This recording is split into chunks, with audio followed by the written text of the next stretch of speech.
Hi everybody, Brian here, back with what I picked up over this past week. Last week of March, and getting into April, which is good. Hopefully lots of snow here. It snowed a little bit on Friday. It was very weird. It snowed on Friday in the morning, accumulated about maybe almost an inch, very quickly. Not quite an inch, but and then by after lunch it was all melted. It was very weird. Then it got to like 50 degrees in the later evening. So yeah, the weather's been weird. Hopefully it stays better here going into April, and hope everybody has a great start to their week coming up. So I'll start with what I picked up this week. I'll start with the magazine. I picked up the latest issue of Retro Gamer. This one has Paperboy Delivers for 30 Years on it. And I never played too much Paperboy. I do know the music. Paperboy, the do that kind of awesome music. What else does this have? A Putty Squad, which is like the Putty. There's a Putty game for the Super Nintendo. This Putty Squad is a remake for it, or a reimagining of it, I believe, for the Vita. Or the PlayStation 3 it's on, and it's coming to the Vita or the 3DS later, I believe. I'm not 100% sure. Sin Star, which I've heard of on the top, but I've never actually played it. Sinistar, I should say. How Williams Electronics created its scary masterpiece. Sorry, Sinistar. I never played it though. And yeah, that's Magic 10 Magic movie licenses. If you play any film tie-ins this year, make it these ones. And then there's right down here it talks about them. So happy to have the latest issue of Retro Gamer. Also, I think I have a problem. I picked up another 3DS XL, but I had to have this one to celebrate the release of New Yoshis Island, which is a fantastic game. I'm a big Yoshis Island fan, and this is the Yoshis Island 3DS XL. As you can see, it's green. It has Yoshi on the front here, and he has an egg here. And on the back, you can see, if I hold this up, you see the eggs trail to the back, which is white, and inside it's white. It's a very beautiful 3DS XL. I had to get it because I love Yoshi's Island, and I'm still going to use my Zelda 3DS XL because it's beautiful and I love it. But yeah, I had to pick this up. I'm so happy to have that. And speaking of Yoshi's New Island coming out, I picked the game up. I already beat it. I'm almost 100%. The last world, there's 3 levels I need to get. The last level, I'm not going to spoil it. I got to beat the level with 30 stars, and then 2 other levels I have to beat them with stars as well. Very fun game, just like Yoshi's Island on the Super Nintendo. The graphics are like an oil painting, and I really like the look of it. The music is actually, I really enjoy the music. It's very kiddie, but it very sticks with you, and it's very catchy, a lot of it. The gameplay is pure Yoshi's Island, so if you like Yoshi's Island on the Super Nintendo, you will love the Yoshi's Island on the 3DS. So yeah, Yoshi's New Island, and they call it New Island because it is a actual new Yoshi's Island. You go to a new island of Yoshi's on it. That's a lot of people thought it was New Super Mario Brothers, and that might be part of it, but mostly it's because it's actually a Yoshi's Island that's new that you go to. So yeah, happy to have that, and very good game. Pick it up if you like Yoshi's Island. For the 360, I picked up a game, Cameo and the Elements of Power. This was an early launch game for the 360. I don't pick up a lot of 360 games, but I did want to get this one because it's a Rareware game. One of their first releases to come out when they got bought by Microsoft. And this was on the 360, I believe. Well, no, I should correct. One of the first releases, they were bought by Microsoft in 2002, something like that, and they had some Xbox games like Grabbed by the Ghoulies. And on the 360, they had this launch game. Their first launch game was Cameo. And then later they had Viva Pinata, I believe. But yeah, I hope it's like Banjo-Kazooie. They're kind of collectathon platformers, but I'm not 100% sure. I don't know much about it other than that. It's my rare. So yeah, happy to have Cameo and Elements of Power. For the Game Boy Advance, I picked up The Revenge of Shinobi, and this is actually a different Revenge of Shinobi than the one on the Genesis.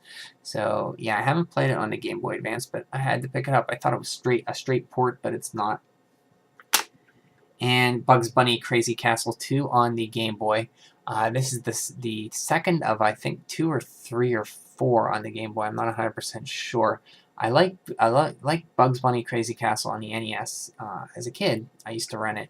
And the funny thing about this is, if you can see that golden seal, it's actually a Player's Choice Million Seller. I would have never thought that Bugs Bunny Crazy Castle 2 was a million seller on Game Boy, but that just goes to show you how popular Game Boy was back in the early 90s. Just amazing that so many million sellers. Found some NES games I did not have. Start with Airwolf. This is based on the TV show I've never watched. It's an Acclaim game. And as you can see, there's some marker here, and it was a lot worse. I had to really put a lot of elbow grease to clean all that marker off, and I still cannot get this marker off, but it's a lot better than it was. I cleaned it up and played it a little bit. It reminds me of Top Gun. There's some 8-bit cut like graphics at the beginning with full faces of people in 8-bit artwork. I enjoy it more than Top Gun because there's actually a lot more combat. It's not as doesn't feel as empty, but it's nothing great, but it's not bad either. So happy to have this, and this was like $2. I think because the condition of the cart was pretty bad. Another game I used to rent as a kid, or I didn't used to rent Airwolf, but I used to rent this game, was Arch Rivals, and I used to love. I rented it because of the box art was amazing. Just these comic characters kind of just fighting each other. And another Acclaim game, and it's a basketball game, but it's one of the ones I really remember playing. The music is very simple, but I remember it, and it's very simple. Go back and forth and just score a point, and then it cuts to a cutscene of the coach, like an 8-bit art, like saying 2 points, and then there's always like an not animated, bit of comical scene. So it's pretty fun. It's nothing great, but it's enjoyable, like a lot of those early NES games were. Game I'm surprised I didn't have. I thought I had it, but I looked and I did not. And that's Commando, a very early Capcom release. As you can see by the Capcom early grid artwork here, and it's a 5-screw. That's another way you can tell. An early NES release. Yeah, it's a top-down shooting game like Gunsmoke or Ikari Warriors. It's very fun. I like those type of games. I like it better than Akari Warriors. Maybe not as much as Gunsmoke, but the music is very. As soon as I heard the music, I remember hearing this music before somewhere. I never played it as a kid, but the music is so catchy that I heard it once somewhere on a video or something, and I do remember the music. And it's fun. It's a lot harder. It's hard, but that's just because you got to play it, just like a lot of games. But it's fun. Like I said, I like Gunsmoke a little bit more, but this is fun. I thought I had this game too, an FCI game called Phantom Fighter. I did not have it, but basically it's like almost like you travel to a town and you have to fight the enemies in the town. You go on a side-scroll view and you go into buildings and you fight the enemies, almost like RPG-ish kind of thing. But it's not. It's okay. I haven't played a lot of it, but it was very difficult from what I did play. And I was surprised I didn't have it, but FCI did not make the greatest stuff on the NES, but they did have some stuff out there. I think they made the Might and Magic game. I'm not 100% sure. And some other things, too. I picked this up because I liked American Sammy. I always call him American Sammy. They made Amagon, which I have fond memories of playing at my cousin's house. And this is Ultimate Basketball, and I got it real cheap, and it's not great. That's all I can say. It's a basketball game. That's the only thing I can say about it. Another game I picked up for the Wii, of course. Always picking up Wii games when I can see them. This is Ghostbusters on the Wii. It was also on the PlayStation 3 and the Xbox 360, and I believe the Wii version is different in the fact that it's not as graphically powerful, so they went with a more comical, animated, cartoony look. And it's like what I understand. I'm not 100% sure, but it's a tie-in to the two Ghostbusters movies, almost like a Ghostbusters 3, where you play as a new recruit into the Ghostbusters, and you follow them around and play with them. But I don't know much else about it because I haven't played it yet. So yeah, this is complete, and I picked it up for I think $8, and happy to have this. And I believe that's everything I got. I hope everybody is having a great spring here and enjoys hope your weather gets better, or if it's not already better, gets good. So everybody have a great week, and I'll talk to you again. Bye.